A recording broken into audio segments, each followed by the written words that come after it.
ليتك أيها الحبيب أيتها المباركة ومعكما النفس الضعيفة نقول ربنا أنا العازر الجديد، أنا العازر الجديد، أنا العازر الجديد.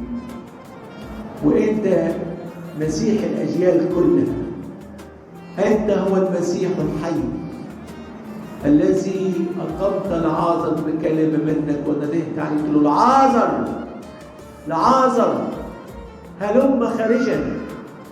أنا يا رب النهاردة عايز أخرج من الجمجم، من القوقع، من الحفرة، من الوحلة، من الأزمة، من الضيقة اللي أنا حطيت نفسي فيها. انده عليا بقوة لاهوتك، انده عليا وقول فلان فلان هلم خارجا. هقوم من أول ما أسمع صوتك يجلجل كياني. قول حلوه ودعوه يمضي. عايز أتحل النهارده، عايز أقعد معاك باعتراف النهارده وأفضفض معاه وأقول أنا جاي لك يا أبونا ميت منتن، أرجوك حاللني حاللني وحلني يا أبي.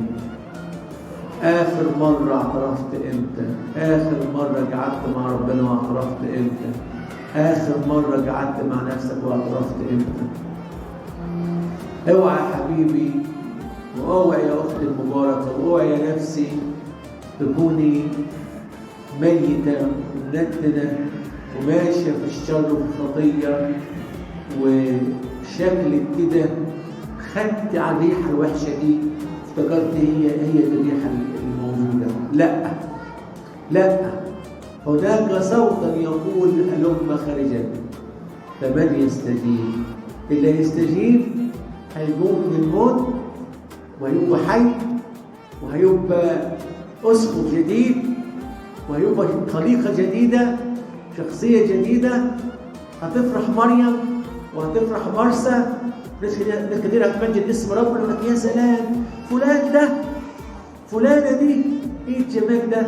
الأب يفرح، الأم تفرح، الأخوات يفرح، الجيران يفرحوا. كل من يحبونك يفرحون لك وكثيرون سيفرحون بولادته. لأنك أنت وأنت وأنا اتولدنا النهارده ميلاد جديد.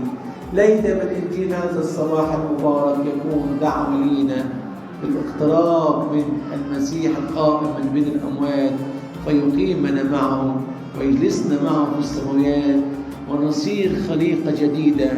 ما أجمل الحياة، ما أعذب الحياة، ما أقدس الحياة مع المسيح وبالمسيح وفي المسيح، وما أقسى الموت وما أقسى الخطية. لإلهنا